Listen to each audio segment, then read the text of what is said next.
अजून एकदम आठवलं बरं का, माझ्या वाडिया कॉलेजमधली याच नवरोजी वाडिया कॉलेज 3 आहेत. एक कुसरो वाडिया कॉलेज म्हणजे टेक्निकल डिव्हिजन.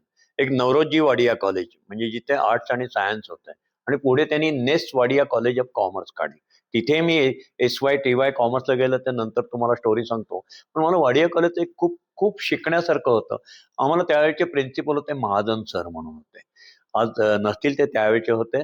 महाजन सर एकदम देवासारखा माणूस, जसं महात्मा गांधी जे म्हणायचे ना, जे प्रामाणिकपणा, सत्य किंवा एक गालात मारली तर महात्मा गांधी दुसरा गाल पुढे करायचे, त्या टाईपचे होते. बरं, सगळी कॅम्पातली श्रीमंतांची मुलं त्याप्रमाणे तिथे सगळी खट्याळपणा चालू असायचा. एकदा काय झालं, वर्गात यायच्या आधी मुलांनी वहीची पानं फाडणे आणि बाण बनवणे आणि मुलींच्या अंगावर टाकणे किंवा इकडे-तिकडे टाकणे हा कॉमन उद्योग जो तरुणपणी जस्ट 16-17 वर्षाची मुलं ते चालू होतं. सरांना जेव्हा कळलं, एकदा सर शिकवत होते, माझे महाजन सर, पांढरी खादीची पॅन्ट, पांढरा हाफ बुशर्ट, अतिशय एखादं देवतुल्य प्रसन्न व्यक्तिमत्व आणि त्यांना ते फळ्यावर काहीतरी लिहित असताना त्यांच्या पाठीवर बाण आला. चिडले नाहीत ते.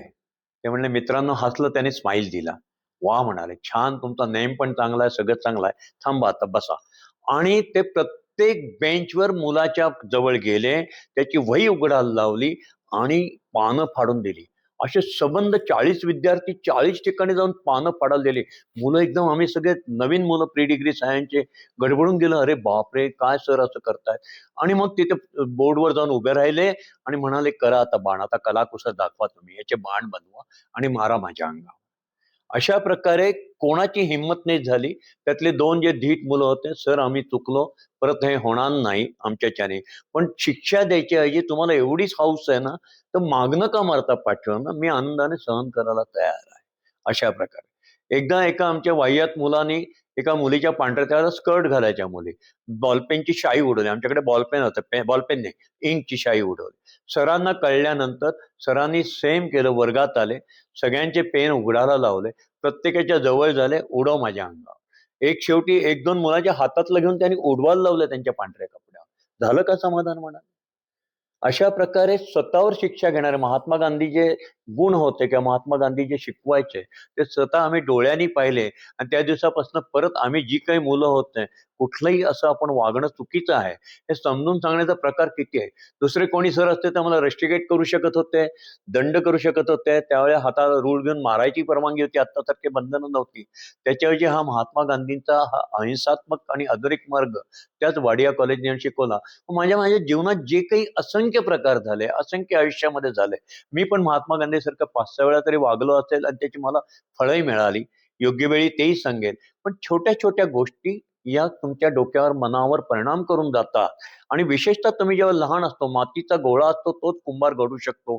तोच आई स्वतःच्या छोट्या मुलाला घडू शकतो आणि म्हणून जेव्हा-जेव्हा तुम्ही छोटे असतात, तुम्ही कच्चं मडकं आपण ज्याला म्हणत असतात, तेव्हा घडणारे संस्कार तुम्हाला आयुष्यात एका मोठ्या वेगळ्या वळणावर नेऊन सोडतात आणि माझं आयुष्य हे मडकं असंच असंख्य प्रसंगाने, असंख्य शिक्षकांनी, असंख्य मित्रांनी, असंख्य संकटाने, असंख्य अडचणींनी घडवत गेलंय आणि त्यातनं मी शिकत गेलो. अजूनही मी शिकत राहणार आहे.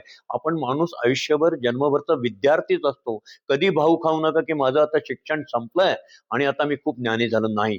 शेवटपर्यंत तुम्हाला कोणी ना कोणी शिकवत असतो. कधी निसर्ग शिकवतो, कधी सख्खा भाऊ शिकवतो, पत्नी शिकवते, आई शिकवते, शत्रू पण शिकवतो. अंगावर येणारा दगड पण शिकवतो. दगडावरनं गौतम बुद्धाचं छान वाक्य आहे ना, तो म्हणतो, तुम्ही झाडाला दगड मारले, तर झाड काही उलटं दगड नाही मारत, तो त्याची फळं टाकतो खाली. तसं आहे. ठीक आहे मित्रांनो, एक छान-छान प्रवास उलगडत जाऊया. घरासाठी काडी काडी जमवतात माणसं, टुमदार स्वप्नात रंगतात माणसं, छान छान घरात राहतात माणसं. जेव्हा भेटतात घराला घरपण देणारी माणसं, घराला घरपण देणारी माणसं. DSK, घराला घरपण देणारी माणसं.